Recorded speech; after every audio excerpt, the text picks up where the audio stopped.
নমস্কাৰ সকলোলৈ আকৌ এটা নতুন ৰেচিপি লৈ আপোনালোকৰ মাজলৈ আহিছোঁ।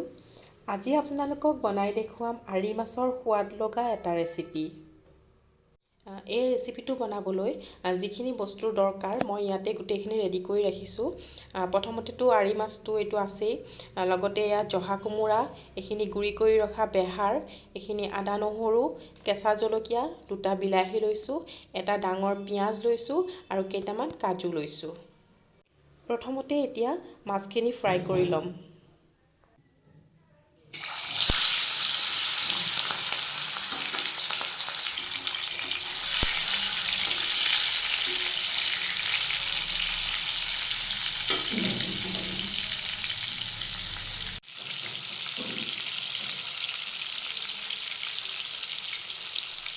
মাছখিনি ফ্ৰাই হৈ যায় মানে মই এইখিনিও বইল হ'বৰ বাবে কেৰাহীত দি দিলোঁ।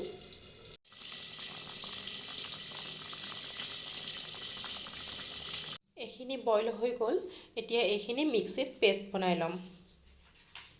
ইফালে মাছখিনিও ফ্ৰাই হৈ গ'ল, এয়া মিক্সিত দি দিলোঁ।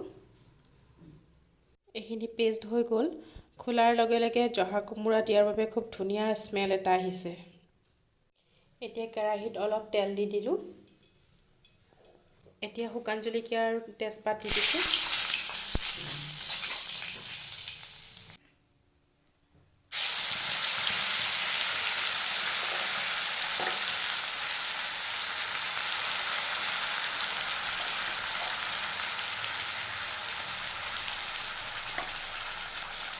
এয়া অকণমান হালধি, এয়া অকণমান জিৰা গুড়ি, এয়া জলকীয়াৰ গুড়ি, এয়া সোৱাদ অনুযায়ী নিমখ, এয়া বেহাৰ এচামুচ, ইয়াতে এয়া গৰম পানী দি দিছোঁ।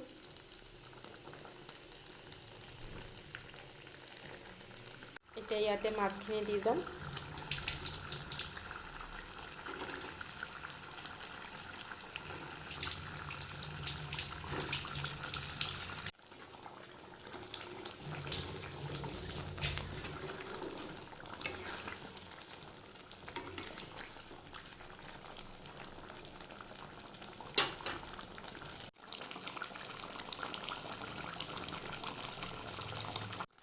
এইখিনি আমাৰ হৈ গৈছে, ইয়াতে এতিয়া অকণমান কেঁচা ধনিয়া দি দিম।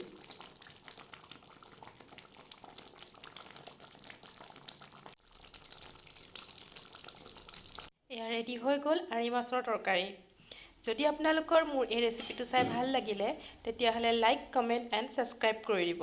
ধন্যবাদ।